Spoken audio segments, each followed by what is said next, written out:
Hi everybody and welcome to Behind the Vanity. If you're new to my channel, welcome. Make sure you subscribe, watch, like, comment, share, all of those things, and visit my social media, which will all be linked below for Facebook and Instagram, and let's get started. So I wear a lot of hair pieces, and so I've developed some tips and tricks on how to wear them. I used to wear ponytails a lot, like the ponytail hair pieces, and now I've really kind of taken the last 9-10 years or so to the 3/4 hair piece, and also known as a 3/4 wig or a 3/4 fall. And I will link a video below to a tutorial I did on how to put one in your hair. And I've got more coming where we work with different styles and textures of 3/4 wigs and just different ways that I put them in. I put it in the same, but you can style your hair around it differently, so I will have more videos like that in the future. But today, I thought it was very important to talk about color matching because that is a big question that people have with 3/4 wigs and hair pieces is how do you get them to match your hair?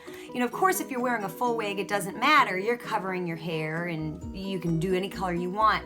But when you're doing a 3/4 wig or a ponytail, specifically a 3/4 wig, it can get a little tricky and it can really seem scary. It's really not though.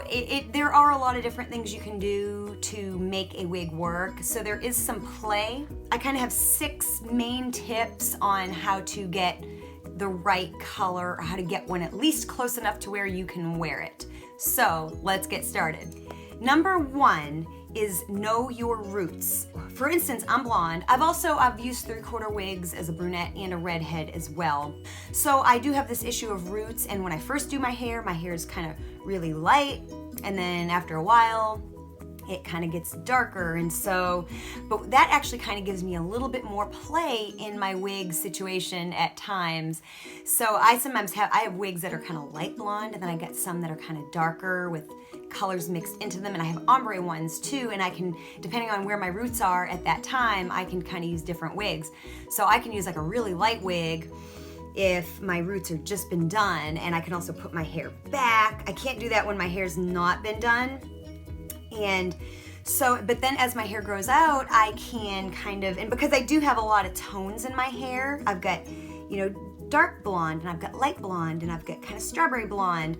I can work with wigs that kind of have a lot of colors in them. When my roots get a little darker, you know, I can go with my darker, more mixed color wigs, or an ombre, something that goes from like a light brown to a blonde, or a strawberry blonde to a light blonde, or, you know, dark blonde to light blonde. So there's different things that I can do. So it's important to know what your root situation is. If you're a blonde,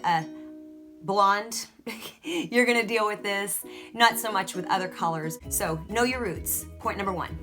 Point number 2 is kind of gets into the color of the wigs. For instance, if you have I tend to really gravitate towards wigs that have several colors in them, and usually if you can't tell by looking at it, like I buy them online as well, and so I have to really kind of read the descriptions and look at the pictures too. I love a strawberry blonde wig that's got dark and light and platinum and strawberry all throughout from the root to the end, because it really plays off whether my hair is on the lighter side or on the darker side. So that's kind of my favorite, because your wig will pick up what color is most prominent in your hair, and it will usually blend in pretty seamlessly. It's kind of the safest bet. If you look at it, if you're buying online, you look in the description and it has a couple different colors, you know, that's good. That's a good thing, because there is gonna be a lot of play in that. That's point number 2. Number 3 is the tone. And this is probably more important than it being light or dark. The only time that I have ever bought a wig and it did not work was the tone was just completely off. It was blonde, and it was dark blonde, and I was kind of dark blonde, but it was so cool toned. It was so cool toned that no matter what I did, I could not make it work because my hair is never cool toned. So I literally had to give it away to a girl that it matched perfect. I always say favor a wig a little lighter than you think, because it's a little bit more natural for your hair to be darker and be lighter. But now I can go kind of either way, because if your wig's a little darker than your hair, you can always spray your hair darker. There's all those root sprays, and so for instance, if you get like a wig and it's like a shade it's like one shade darker and brown and it bothers you, spray your hair a shade darker with brown. It's like a brown spray. So you could always take your hair, darken your hair with a spray temporarily to make the wig work. So I kind of go both ways on that idea now. But tone, there really ain't anything that you can do. So the tone of the wig, know if it's cool or warm, or strawberry is always gonna be warm. You know, ash is always gonna be cool. And so just know, kind of have an idea of the tone. So that is point number 3.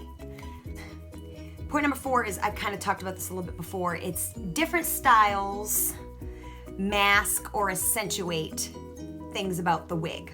For instance, you know, you can wear a 3/4 wig and wear it with a headband, or wear it you can kind of wear your hair back and have the wig on, or you can wear your bangs and have some hair out and kind of blend it. You see that with beauty pageants a lot. They'll be wearing like a piece and they'll have their hair kind of blended in, so there's no barrette, there's no headband or anything like that. You can use barrettes and headbands. I use them all the time. I'll do like a half up style and have all the hair on one side. You can just do all kinds of things like that. And so just know that you can work with the wig that you have, you can make it work depending on the hairstyle. You can use the hairstyle to make the wig work for you. That's important. There are many styles you can do with a 3/4 wig. I'm gonna do a bunch of tutorials on different hairstyles with different textures, and how to marry your hair to the wig, how to incorporate the wig into your hair. Because sometimes that's the hardest thing with a 3/4 wig is,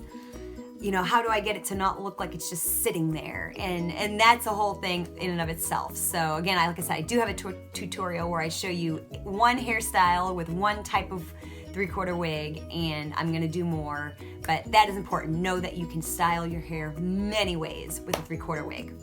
So that is point number 4. So point number 5, again, just really harps on the fact that if you have like a biolage or the ombre hair, go with your roots. It's gonna be the safest bet. So that is point number 5. So point number 6, my advice used to be to always go like a shade lighter. If you're in doubt, get a wig that is a shade lighter, because it looks a little bit more natural for the ends of your hair to be a little lighter than your roots. I have changed my thinking in that, because in some ways now, like if you wear bangs, it's actually a little bit more acceptable for it to be lighter around your face and darker in the back.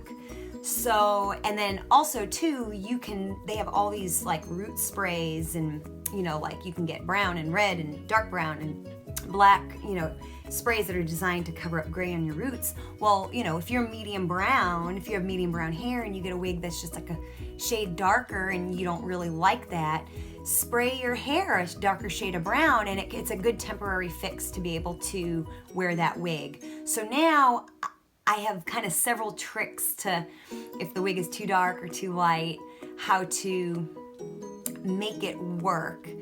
So, and it all goes back to tone. If the tone is right, you can work with it being a little too light or a little too dark. So yeah, so wigs are not scary, and I have so many things that I can show you. I just wanted to touch on some of the basics of the color matching and just show you that there is a lot. There's a lot out there. There's a lot of hairstyles, and there's a lot of things you can do if you just think outside the box a little bit, which I have done because I've worn them so much in the last 10 years. I hope you found this helpful. Do you wear hair pieces on a regular basis? Or have you just been someone that has like no luck no matter how hard you've tried?